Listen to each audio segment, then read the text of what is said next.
Bonjour à tous, merci à ceux qui sont présents dans la salle avec nous, merci à ceux qui sont présents en visio.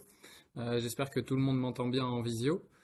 Donc on va commencer, désolé pour ce petit retard des contraintes techniques, puisque aujourd'hui ce rendez-vous cinétique et cette matinale sera consacrée aux étendues de garantie obligatoires et facultatives dans la construction et notamment les assurances à souscrire en fonction des différentes problématiques que peuvent rencontrer les acteurs du monde de la construction. Donc je me présente tout d'abord, Achille Viano, avocat depuis 12 ans maintenant. Je travaille avec le cabinet cinétique depuis 5 ans et j'ai l'honneur de présenter cette matinale de la construction. Alors, l'assurance c'est cher et en plus elle ne couvre jamais quand on a besoin d'elle. C'est effectivement ce que beaucoup de clients peuvent nous dire et partager avec nous, ce sentiment et cette défiance vis-à-vis des compagnies d'assurance où la prime d'assurance payée chaque année est relativement élevée et parfois ne couvre pas quand il y a des sinistres.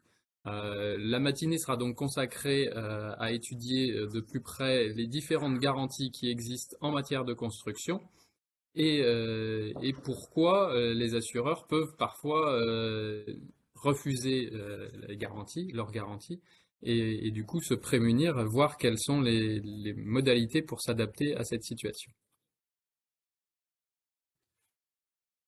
Donc tout d'abord, on va commencer par bref présentation des différentes garanties qui existent.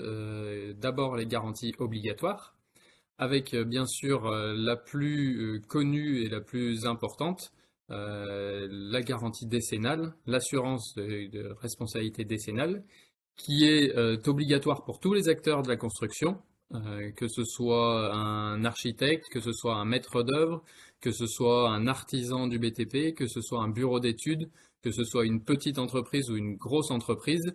Cette obligation d'assurance est fixée dans le code des assurances et elle concerne également le maître d'ouvrage, qu'il soit promoteur, qui est le cas d'une société qui construit un immeuble, mais également pour un particulier qui ferait des travaux à son domicile et qui vendrait son bien dans les 10 ans.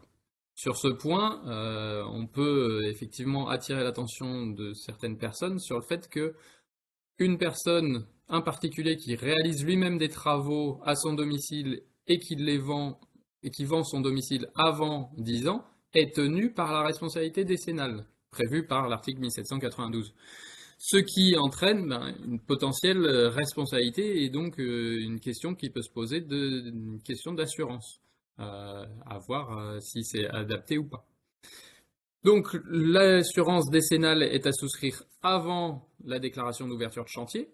Ça évite les problématiques de refus de garantie, justement, que nous verrons plus tard. L'obligation d'assurance, elle couvre les 10 ans après la réception. Donc il y a 10 ans de couverture assurantielle en cas de sinistre qui apparaîtrait. Et surtout, ça couvre les dommages de nature décennale, c'est-à-dire les plus importants dommages qui peuvent exister, que ce soit une atteinte à la solidité, des fondations qui tiennent pas et qui menacent de ruine l'établissement, le bâtiment, ou alors une impropriété à destination, ce qu'on voit bien plus souvent dans les expertises, où il y a un problème qui rend inhabitable l'habitation. Par exemple, j'ai eu un cas d'un toit terrasse qui s'effondrait et qui faisait que la chambre en question était quasiment à ciel ouvert, donc il y a une impropriété à destination. C'est également le cas quand, beaucoup plus couramment, il y a des infiltrations dans un bâtiment. Les infiltrations constituent une impropriété à destination qui conduisent justement à l'application de la responsabilité décennale de l'entreprise et derrière l'application des garanties de l'assureur. Le défaut d'assurance et le défaut de souscription d'une assurance de nature décennale implique potentiellement des poursuites pénales pour le gérant de l'entreprise et surtout une responsabilité sur ses fonds propres, sur ses fonds personnels, en cas de défaut d'assurance, puisque il y a une sanction, une faute détachable du chef d'entreprise. La Cour de cassation s'est prononcée là-dessus en considérant que c'est une faute détachable des fonctions, et donc le gérant qui n'aurait pas souscrit une assurance obligatoire serait responsable sur ses fonds propres. L'autre assurance obligatoire pour la construction, c'est effectivement l'assurance dommage-ouvrage. On rencontre de temps en temps des personnes qui confondent les deux.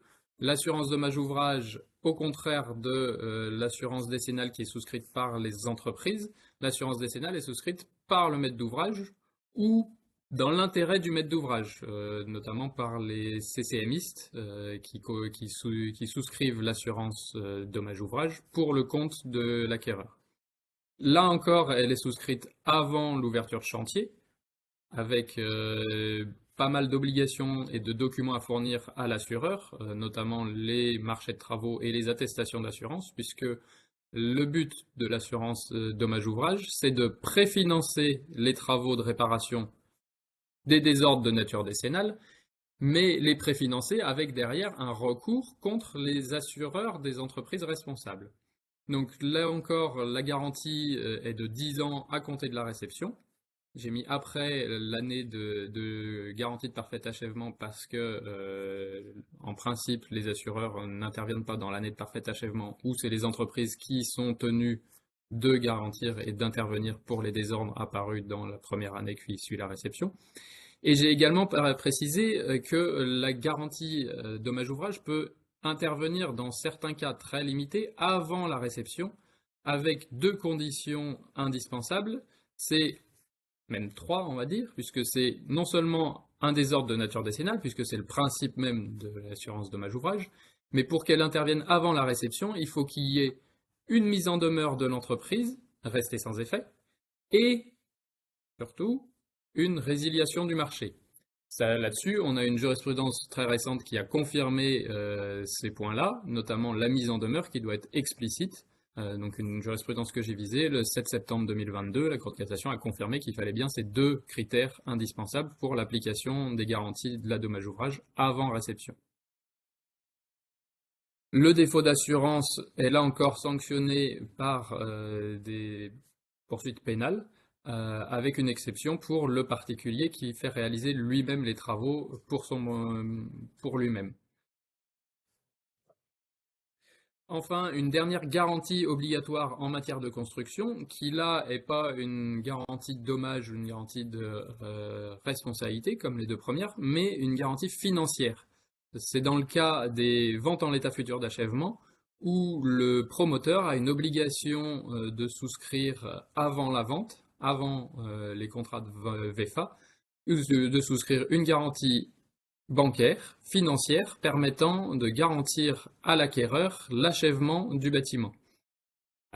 Jusqu'en 2016, il y avait une garantie intrinsèque qui existait, où le promoteur pouvait en gros s'auto-assurer l'achèvement, dans des cas limités où il fallait que les fondations soient terminées et que le bien était financé à hauteur de 75% sur fonds propres. Vu les incidents qu'il y a eu avec des promoteurs en faillite et autres, cette garantie intrinsèque ne fonctionnait pas suffisamment et le législateur a décidé de la supprimer purement et simplement. Donc, vu les délais passés, il y a eu des garanties intrinsèques qui se sont poursuivies dans les années après 2016, mais aujourd'hui, ce n'est plus possible de la mettre en œuvre et il y a plus de cas, les bâtiments ayant été tous achevés depuis. La mise en œuvre de cette garantie financière d'achèvement, elle répond typiquement aux conditions d'application prévues au contrat, c'est-à-dire que chaque contrat va avoir ses particularités et chaque garant de l'achèvement va avoir ses modalités particulières sur les conditions de mise en œuvre, notamment sur comment ça se passe. Est-ce que c'est l'acquéreur qui va trouver un nouveau maître d'œuvre pour effectuer le suivi? Est-ce que c'est directement le garant qui va trouver un maître d'œuvre, voire une entreprise ou un contractant général qui se chargera d'achever les travaux?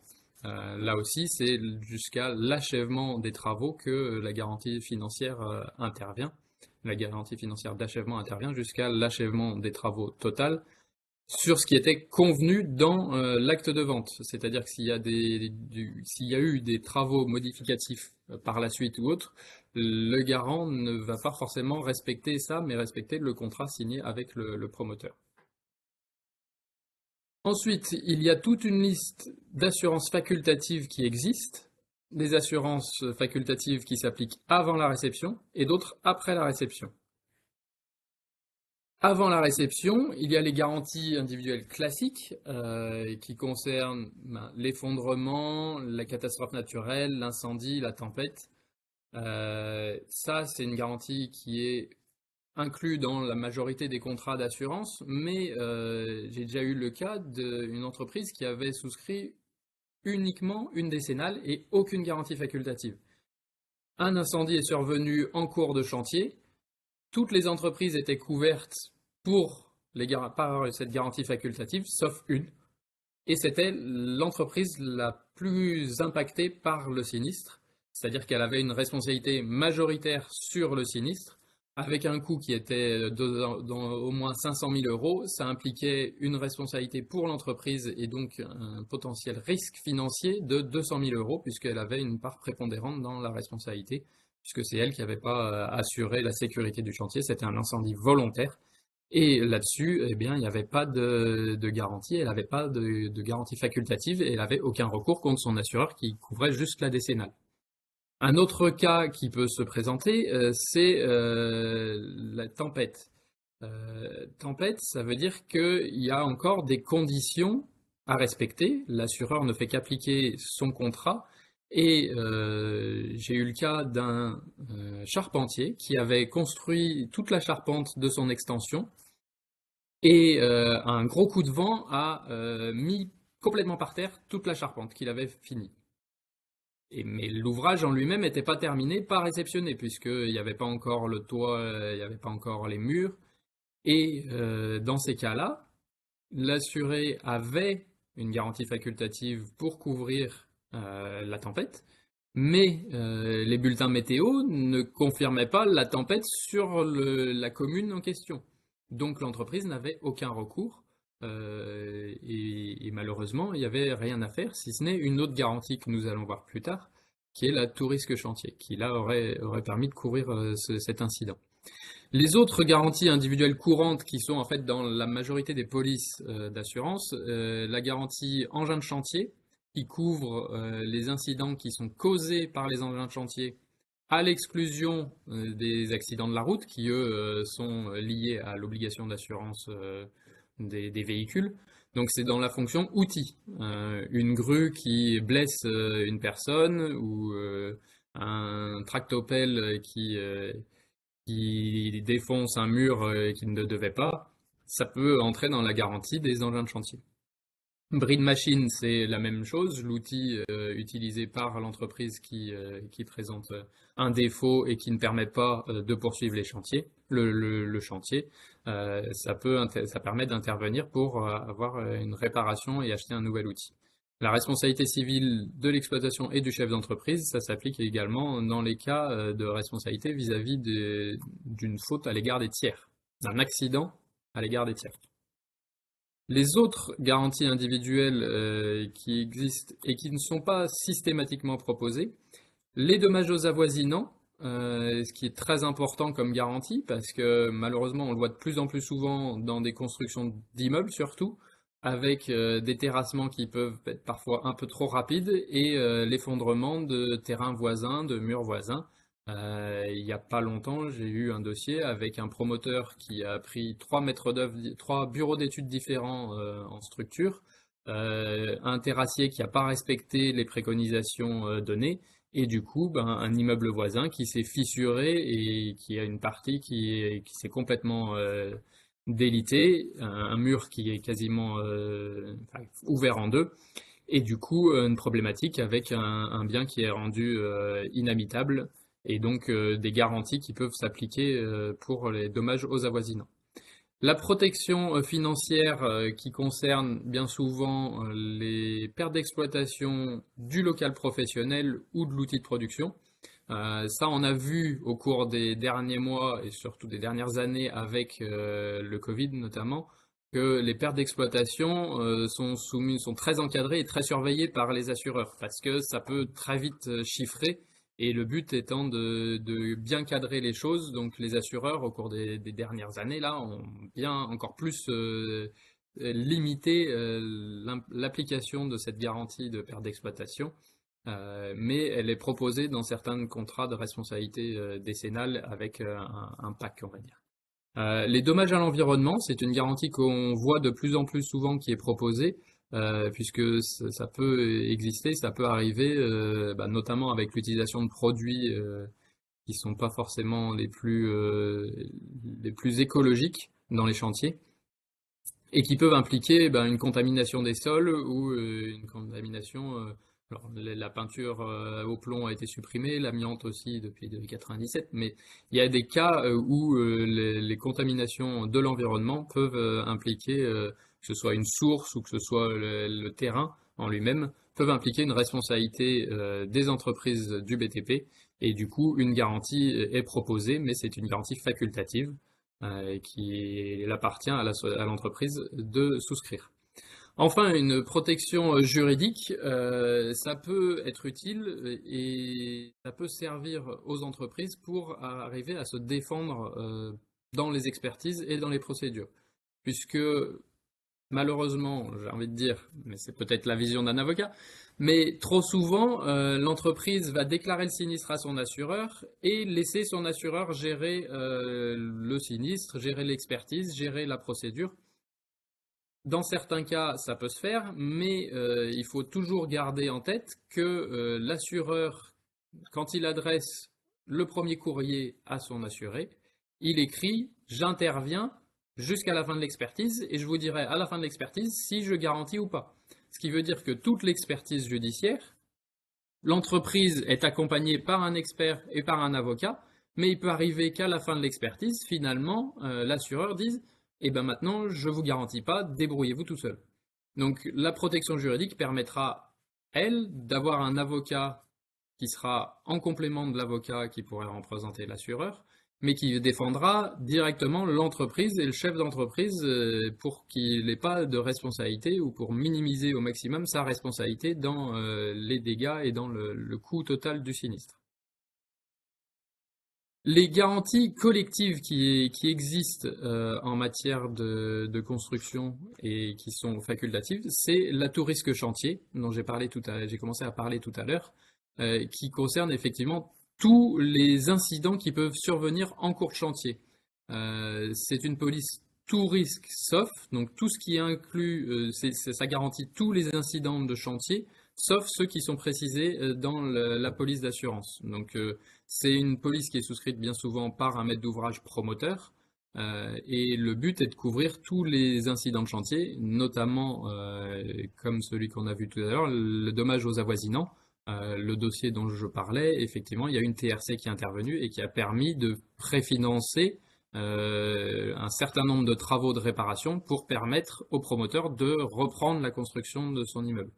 Sans cette TRC, il y aurait eu tous les recours, plus l'expertise, qui aurait décalé d'autant plus la reprise du chantier et la construction de l'immeuble, avec des délais qui sont les délais de construction en matière de construction sur la région lyonnaise, mais sur toute la France, qui sont des expertises qui durent de 1 à 3 ans, et donc un programme immobilier qui va avoir des conséquences et un décalage beaucoup plus important que lorsqu'il y a une touriste chantier. Les autres garanties qui existent, c'est la police unique de chantier qui comprend l'assurance dommage ouvrage pour le maître d'ouvrage et la responsabilité décennale des entreprises pour tous les intervenants qui sont sur le chantier. Cette police unique de chantier est quasiment plus proposée parce que ça représente un coût financier important et les entreprises ont déjà une assurance décennale, donc ça se voit très peu et c'est très peu proposé. Par contre, ça a été plus remplacé par le CCRD, le contrat collectif de responsabilité décennale, qui lui en fait concerne les gros chantiers puisque c'est pour les chantiers de plus de 15 millions d'euros, où là c'est un peu un système, c'est pas un système de réassurance, mais ça fonctionne comme complément d'assurance où les contrats individuels de chaque entreprise interviennent jusqu'à hauteur de 15 millions, et là, la garantie complémentaire du contrat de responsabilité collective va intervenir pour la partie complémentaire au-delà de ces 15 millions. Donc c'est dans des cas très limités, mais sur les 15 millions qui est en fait un montant assez classique en matière d'assurance construction, où les chantiers en dessous de 15 millions, c'est du classique, et au-delà, c'est un risque plus important pour les assureurs. Les autres garanties qui existent pour le maître d'ouvrage, j'en dis quelques mots juste parce que c'est des garanties qui existent, mais qu'on voit très peu en contentieux parce que c'est des garanties aussi récentes. La garantie permis de construire, qui est une garantie financière contre les risques de recours sur les autorisations d'urbanisme, donc pour le maître d'ouvrage, pour éviter les recours abusifs et les conséquences financières. Et la garantie revente, qui est là également une garantie financière permettant de limiter le risque de moins-value à la revente, qui est du coup souscrite par le maître d'ouvrage soit au profit des acquéreurs successifs, soit à son propre profit en cas de difficultés liées aux autorisations d'urbanisme ou autres. Après les garanties facultatives avant réception, il y a également celles après réception, avec les plus classiques qui concernent la garantie de bon fonctionnement. Alors sur les éléments d'équipement dissociable inerte, ça c'est l'application des décisions de la Cour de cassation qui ont tendance à réduire de plus en plus l'application de la garantie de bon fonctionnement.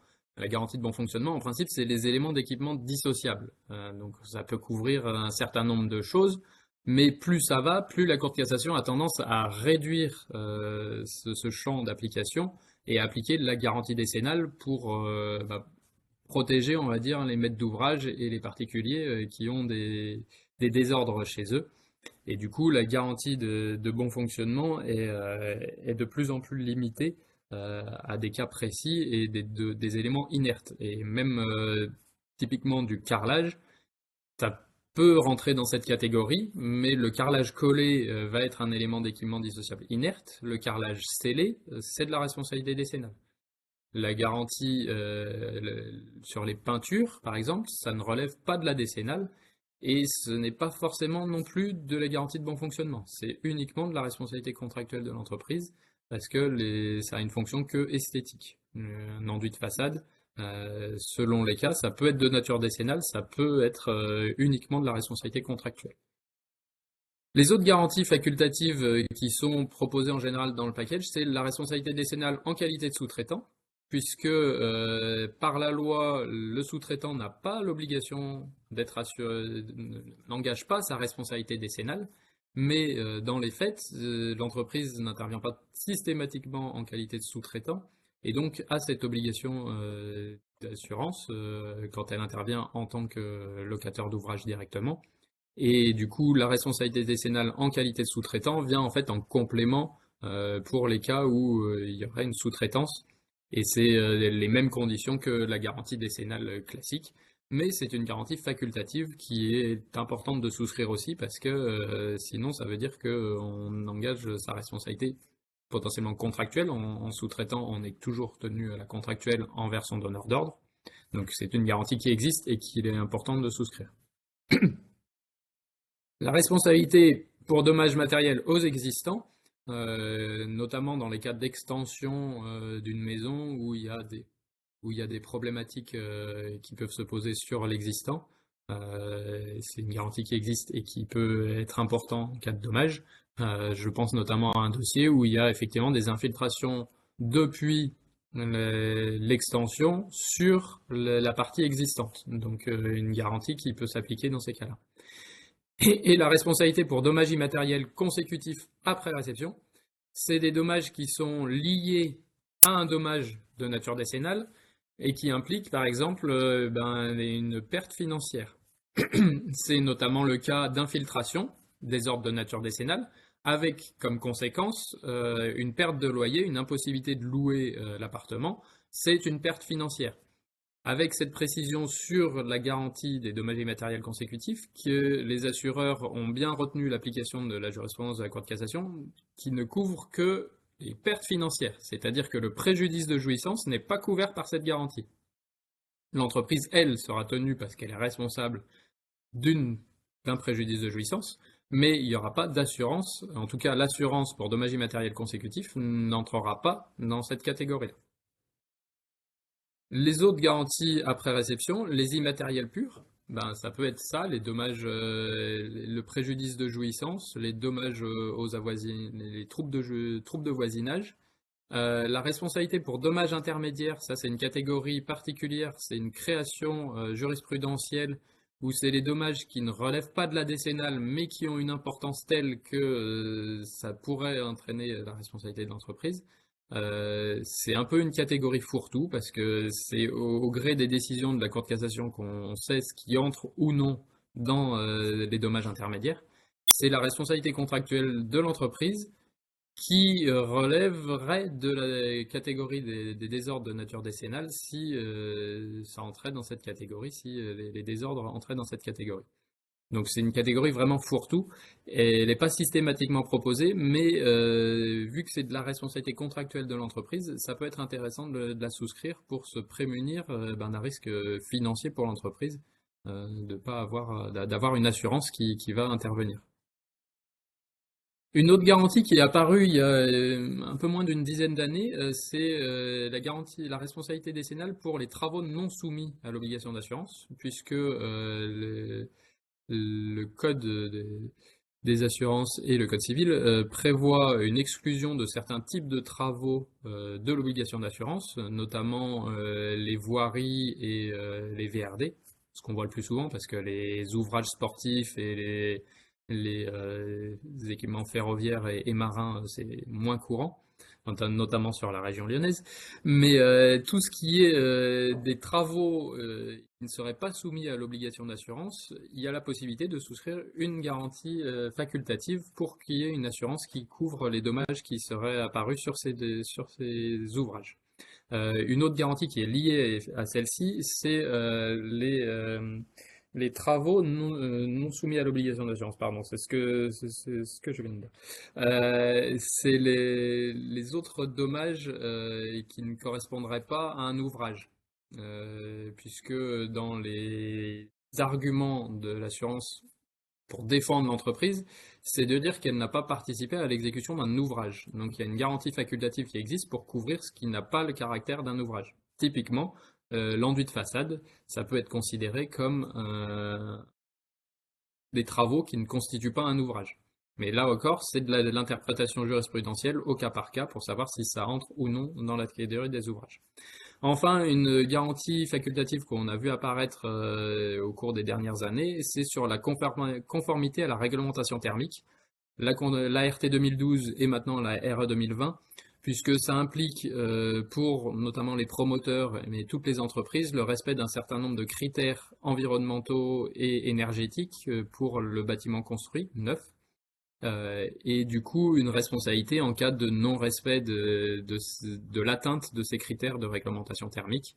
On pense notamment au cas des maisons où eh ben, il y a des défauts d'isolation et des défauts de chauffage ou autres qui impliquent eh ben, un non-respect de la conformité et donc une garantie qui peut intervenir puisque la non-conformité pure n'est bien souvent pas couverte par les assureurs sans l'existence de désordre. Là, cette garantie, elle pourra intervenir même sans désordre, juste pour couvrir la non-conformité. On va maintenant passer du coup aux risques liés aux garanties d'assurance, puisque on a présenté les différents cas qui existent, mais chaque application de garantie suppose pour l'assureur de vérifier qu'il a bien l'obligation de payer. Donc les cas de non-garantie qui s'appliquent, peu importe la garantie obligatoire ou facultative, c'est d'abord l'activité non déclarée. Un maçon qui commence à faire des travaux de plomberie, un carreleur qui s'improvise peintre ou étancheur, là c'est une activité non déclarée.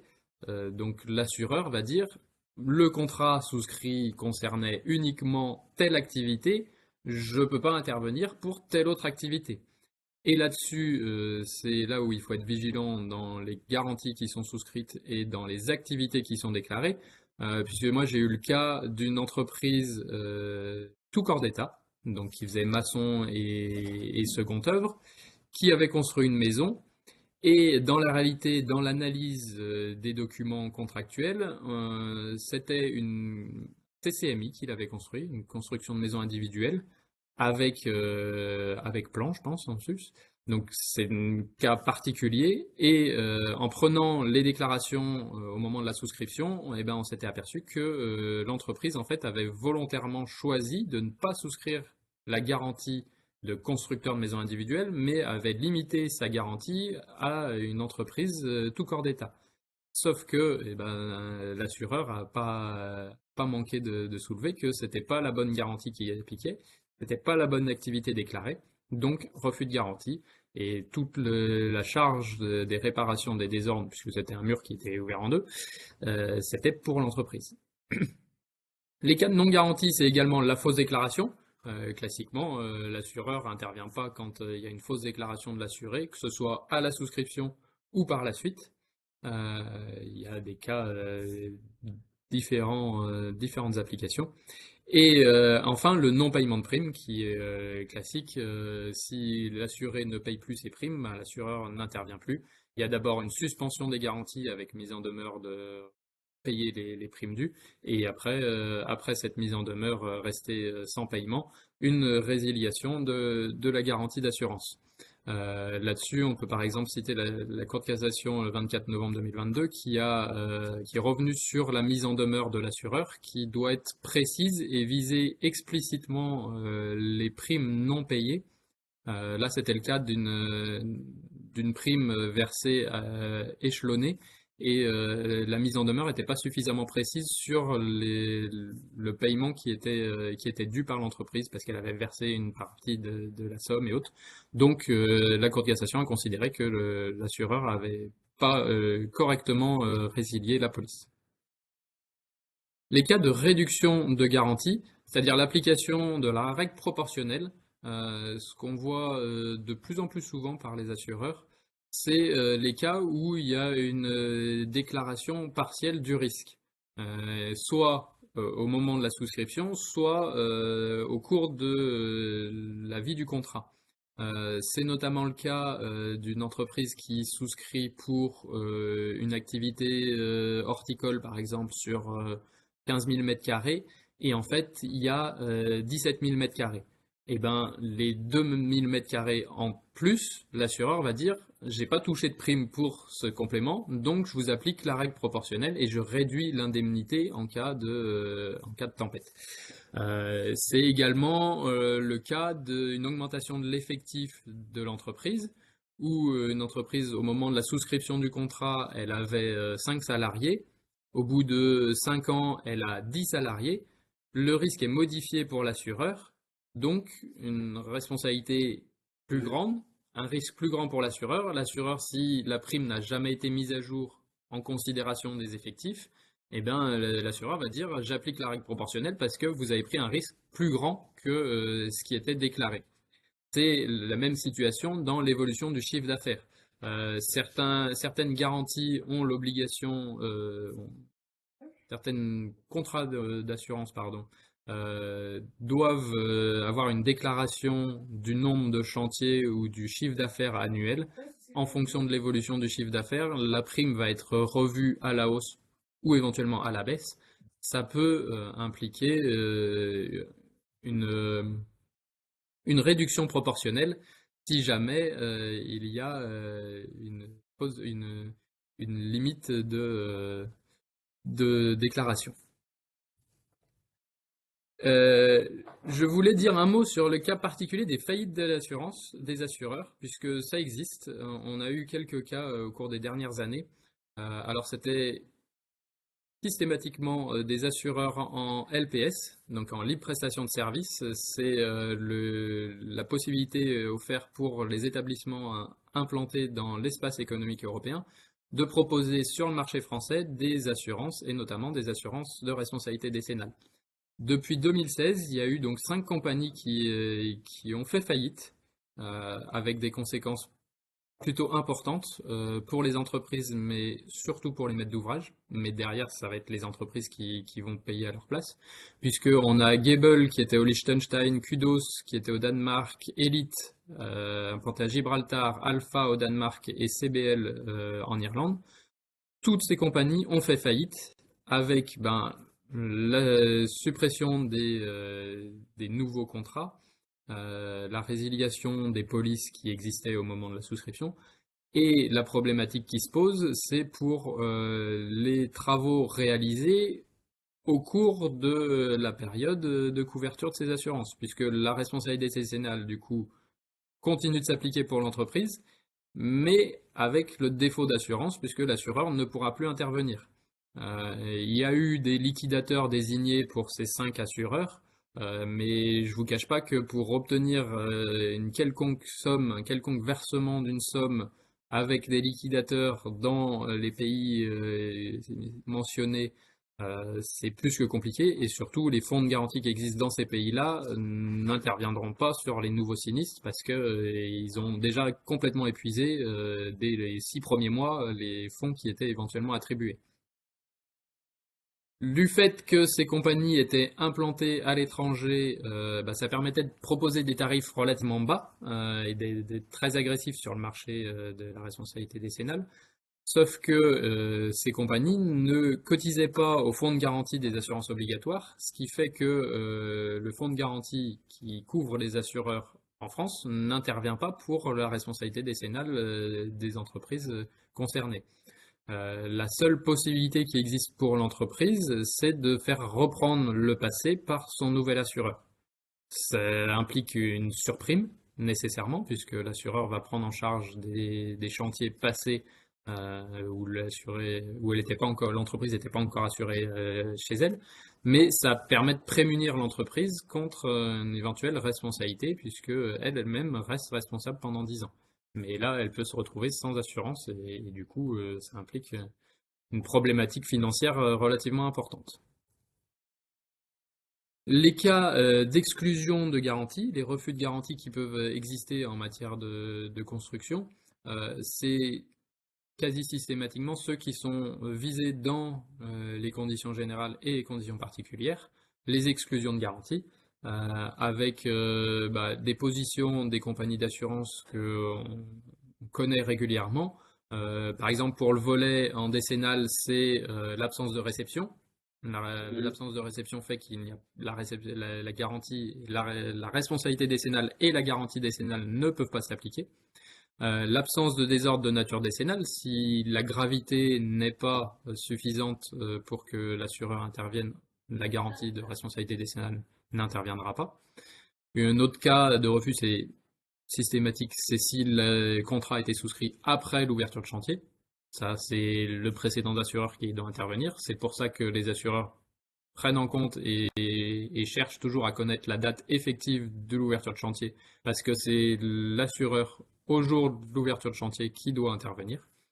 Et également, un autre cas de refus de garantie, c'est le coût de la construction qui dépasse le plafond. Donc bien souvent, on a vu le plafond, c'est de 15 millions d'euros. Ça peut exister que des chantiers, que l'entreprise intervienne sur un chantier plus élevé sans faire attention que du coup le coût total, pas juste de son marché à elle, le coût total de la construction dépasse ce plafond. Et là, l'assureur va soit faire un refus de garantie, soit faire une application de la règle proportionnelle.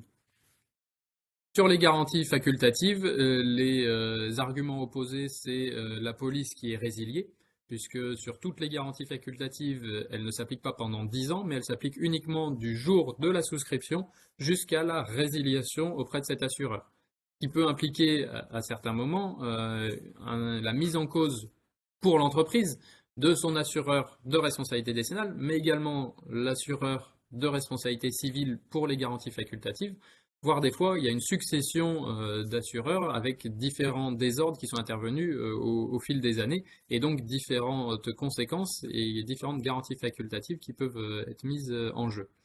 Une autre refus de garantie pour les garanties facultatives qui est là très importante et pour lequel il faut bien être vigilant, c'est le plafond des garanties facultatives. Les garanties facultatives ont cette possibilité pour les assureurs d'être beaucoup plus libres et donc de prévoir beaucoup plus de choses et notamment des plafonds. Là, par exemple, j'ai mis l'incendie.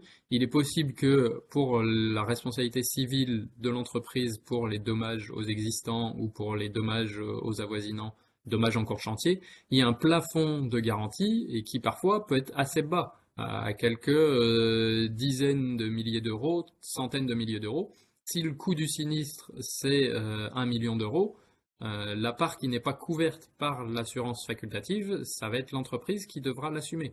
Donc si le coût du sinistre c'est 1 million d'euros, que l'assureur y couvre 300 000, la part complémentaire pour l'entreprise, elle peut avoir des conséquences plus que dramatiques. Voilà ce qu'on pouvait vous dire sur les assurances construction et les garanties qui existent. Euh, Avec ces trois problématiques qui sont importantes, d'abord, bien penser à remplir correctement le formulaire des risques lors de la souscription, parce que c'est par là que passe l'établissement de la prime de l'assureur et donc toutes les garanties qui peuvent exister. La mise à jour annuelle des risques en fonction de l'évolution de votre entreprise, qui permettra à l'assureur de fixer la prime et de ne pas vous appliquer de règles proportionnelles si jamais il y a un sinistre un jour. Vérifier les garanties en cas de sinistre, ça c'est une problématique qu'il faut avoir, un réflexe qu'il faut avoir en tant que chef d'entreprise, c'est de vérifier quelles sont les garanties applicables au sinistre en cours, notamment savoir si ça vaut le coup ou pas de déclarer sinistre. Si il y a juste une intervention pour un plombier d'un petit élément d'équipement à changer, il y en a pour 150 euros et que la franchise elle est à 5000 euros, ça va peut-être pas le coup de déclarer un sinistre. Donc des choses en fonction du sinistre, en fonction des problématiques rencontrées, de savoir si ça vaut le coup ou pas de déclarer à son assureur, puisque après ça peut avoir des conséquences sur la prime. Même pour un sinistre non responsable, l'assureur peut appliquer un coefficient qui va avoir un impact sur la prime.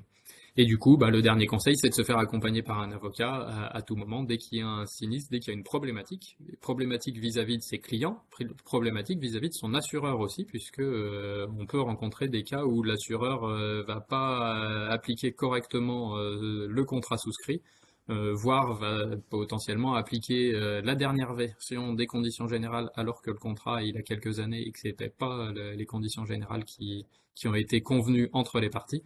Donc l'accompagnement par un avocat permet de vérifier tous ces éléments. Merci à vous d'avoir participé. Je ne sais pas si vous avez des questions dans la salle ou en visio. N'hésitez pas. Alors oui, dans la salle, il y a une question. Comment ça se passe en cas de succession d'entreprises? Parce qu'il y en a une qui est partie du chantier ou qui a été en liquidation judiciaire et qu'on fait intervenir une autre entreprise en ces lieu et place, qui va donc prendre la suite. Est-ce qu'au niveau de l'assurance, il y a une vigilance à avoir? Est-ce que l'assureur va bien couvrir tous les éventuels désordres qui pourraient intervenir ou est-ce qu'il y a un point de vigilance sur ce sujet?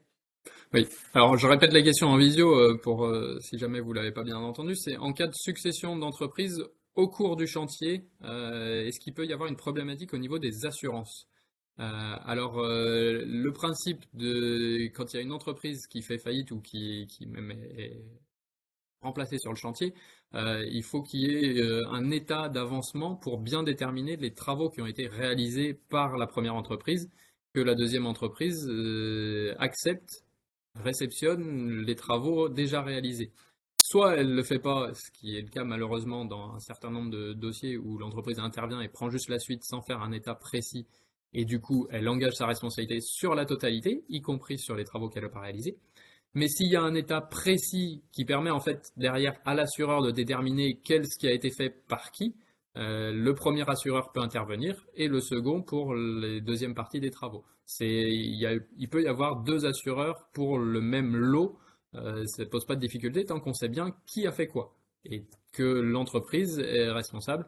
Et ça, c'est aussi au cours de l'expertise judiciaire que ça permet de déterminer qui a fait quoi et qui doit quoi. Puisque si on n'est pas vigilant, et ça on le voit régulièrement, les experts judiciaires ont une certaine facilité à dire bah, le dernier intervenu est responsable, alors qu'il peut y avoir justement des cas où le premier responsable, qui est plus sur le chantier, qui a fait effectivement les travaux, bah, il peut être concerné par les malfaçons qui sont constatées. Et c'est là où l'avocat a une plus-value, puisque on est là pour limiter la responsabilité et dire bah, c'est pas mon entreprise, c'est la précédente qui a commis une faute, et c'est à elle et à son assureur d'assumer la responsabilité.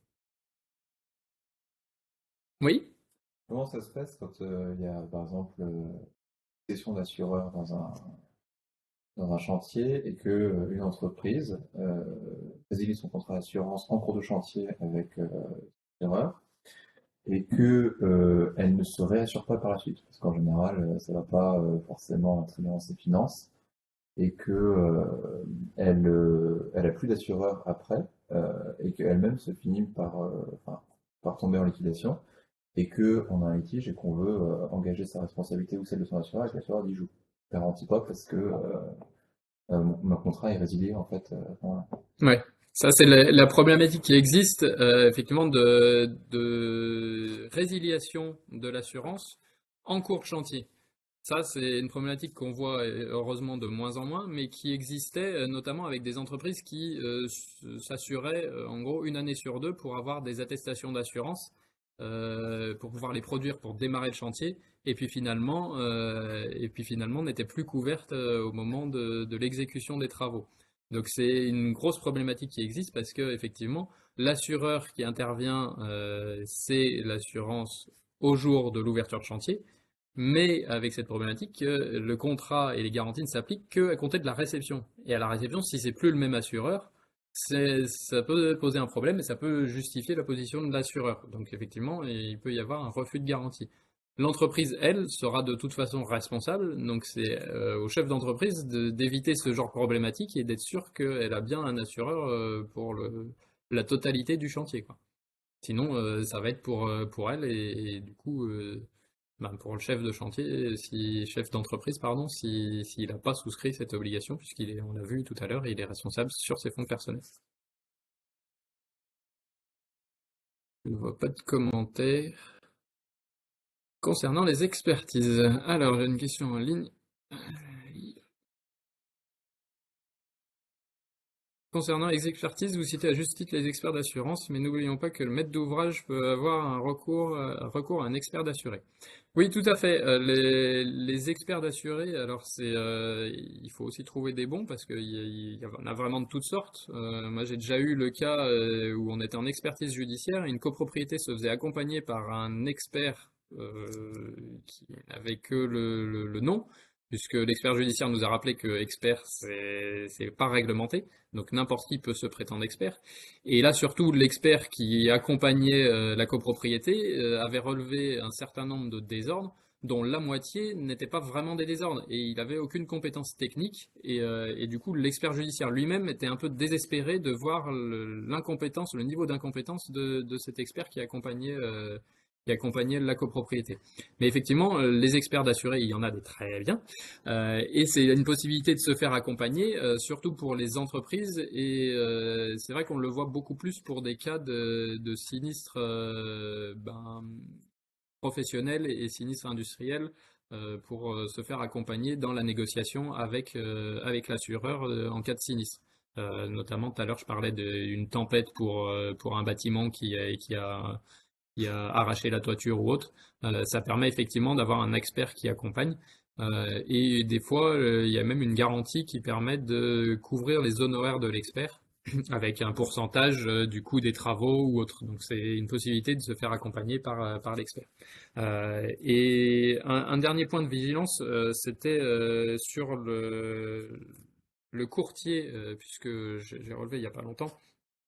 Il y a une jurisprudence de la Cour de cassation du 15 septembre 2022 où la responsabilité du courtier a été retenue pour ne pas avoir fait souscrire les garanties facultatives. Le courtier a fait souscrire un assuré des garanties obligatoires, mais il n'a pas fait souscrire des garanties facultatives qu'il savait indispensables, et du coup la Cour de cassation a retenu sa responsabilité. Donc même avec un courtier, même quand on est courtier, il faut être vigilant sur les garanties qu'on fait souscrire, que ce soit, et pas forcément se limiter aux garanties obligatoires. Oui, FEDEXA, Fédération des experts d'assurés, peut renseigner les maîtres d'ouvrage. Très bien. La référence de la jurisprudence, 15 septembre 2022, numéro 21 15 528. Et du coup, voilà la responsabilité du courtier. Eh bien, on va en terminer là-dessus. Merci à tous d'avoir participé. Merci aux présents. Merci à ceux en visio. À bientôt pour le prochain rendez-vous cinétique et une matinale pleine d'informations et de conseils pour les chefs d'entreprise et